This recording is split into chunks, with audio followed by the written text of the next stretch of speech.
তাহসান রোজার বিয়ে, একটা তুমুল কাণ্ড শেষ না হতে হতে আরেকটা তুমুল কাণ্ড ঘটে গেল।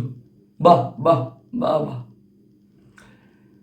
ফয়েজ বেলাল 9 বছরের রিলেশনে ছিল রোজার সাথে। তাহসানের বর্তমান স্ত্রী রোজার প্রাক্তন প্রেমিকের নাম হচ্ছে ফয়েজ বেলাল। 9 বছরের সম্পর্ক বিচ্ছিন্ন করে রোজা তাহসানকে বিয়ে করে। তাহসান খান আর রোজা সম্ভবত 1 বছরের রিলেশনে ছিল।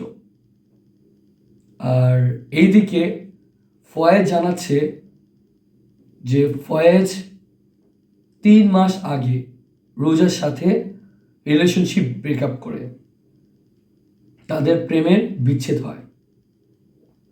বিচ্ছেদের অভিযোগ তাহসান আর কি তাহসান হিসেবে গণ্য হয়। তাহসানের কাছে যাওয়ার জন্যই রোজা ফয়েজ বিলালকে রিলেশনশিপ থেকে ব্রেকআপ করে। এটা এক ধরনের প্রতারণা, হ্যাঁ অবশ্যই। আর ফয়েজ বিলাল জানাচ্ছে যেহেতু তাদের 9 বছরের সম্পর্ক ছিল, তাহলে রোজা তার সাথে প্রতারণা করেছে। যুক্তরাষ্ট্রে সেটেলের জন্য ফয়েজের কাছে রোজা আবদার করে, হ্যাঁ, বিদেশে যাওয়ার জন্য 15 লক্ষ টাকা, এটার একটা অভিযোগও তুলে নিয়ে আসে ফয়েজ। আর বিদেশে যাওয়ার জন্য ফয়েজ বেলালের একটা অবদান ছিল রোজা যখন ইউএসএতে যায়। আর ফয়েজ বেলালের রিলেশনশিপে রোজা লিভিং পার্টনার হিসেবে ছিল কি না এইটা একটা কোশ্চেন করা হয়েছিল, কিন্তু সেখানে সেই কোশ্চেনের বিপরীতে ফয়েজ বেলাল রিপ্লাইটা এরকমভাবে দেয় যে যা কিছু ঘটে তার কিছু তো রটেই।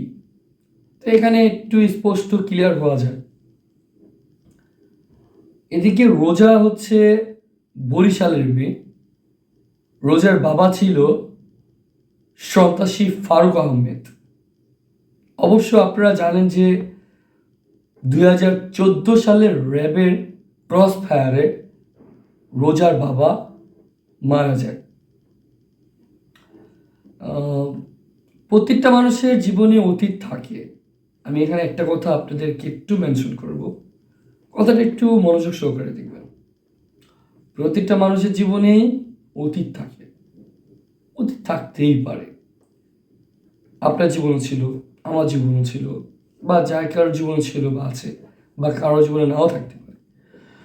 তো যেহেতু অতীত থাকতে পারে বা অতীত আছে, আমার মধ্যে অতীত নিয়ে ঘাটাঘাটি করাটা সমীচীন না। বর্তমানটাকে একটু ভালো নজরে দেখিয়ে, বর্তমানে সে কিভাবে আছে সেটা দেখিয়ে তাদের সম্পর্কটা সুন্দরভাবে সামনের দিকে আগাতে পারে কিভাবে, সেটার দিকে বিবেচনা করে আমি মনে করি যে বর্তমানটাকে ভাবা নিয়ে ভবিষ্যতে আগানো উচিত। তাহসান এবং রোজা বর্তমানে একটা বিবাহ বন্ধনে আবদ্ধ হয়েছে, সুতরাং আমি এখানে তাদের এই বিবাহ বন্ধনটাকে শ্রদ্ধা জানাই।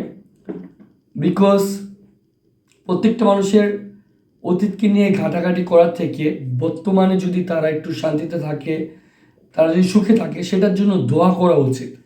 তারা যাতে তাদের পরবর্তী জীবনে একটু হ্যাপিভাবে জীবন কাটাতে পারে। তো তাহসানেরও একটা অতীত ছিল, এখন রোজারও যেহেতু তার প্রাঙ্গণ প্রেমিক ফয়েজ আহমেদ, ফয়েজ বিলাল, সে যেহেতু এই কথাটা প্রসঙ্গ তুলেছে, তো সেই ক্ষেত্রে আমি বলবো যে পেছনের দিকে না খোঁচা মেরে সবাই একটু সামনের দিকে আগান, তাহলে তাহসান এবং রোজার সম্পর্কটাও ভালো থাকবে এবং তাদের ভবিষ্যৎ জীবনটাও খুব সুখে যাবে। আর তাছাড়া মানুষের জীবন তো আর একভাবে যায় না, কোনো না কোনোভাবেই কেটে যায়। তো প্রত্যেকটা মানুষই চাইবে যে তার বর্তমান যে সময়টা, বর্তমান যে হাজবেন্ড আছে, বর্তমান যে ওয়াইফ আছে, তাকে নিয়ে ভবিষ্যৎ পর্যন্ত ভালোভাবে কাটাতে। তো আমরাও চাই তাহসান এবং রোজার সম্পর্কটা সমুদ্র হোক, সারা জীবনের জন্য বজায় থাকুক। আর আপনাদের কি মতামত একটু কমেন্টের মাধ্যমে জানিয়ে দিবেন। দেখা হবে নতুন কোনো পর্বে। সেই পর্যন্ত সবাই ভালো থাকবেন, সুস্থ থাকবেন এবং আপনাদের কাছে আমাদের এই ভিডিওগুলো বেশি বেশি শেয়ারের মাধ্যমে, আপনার বন্ধুদের সাথে বেশি বেশি শেয়ারের মাধ্যমে তাদেরকেও দেখার সুযোগ করে দেবেন। ধন্যবাদ সবাইকে।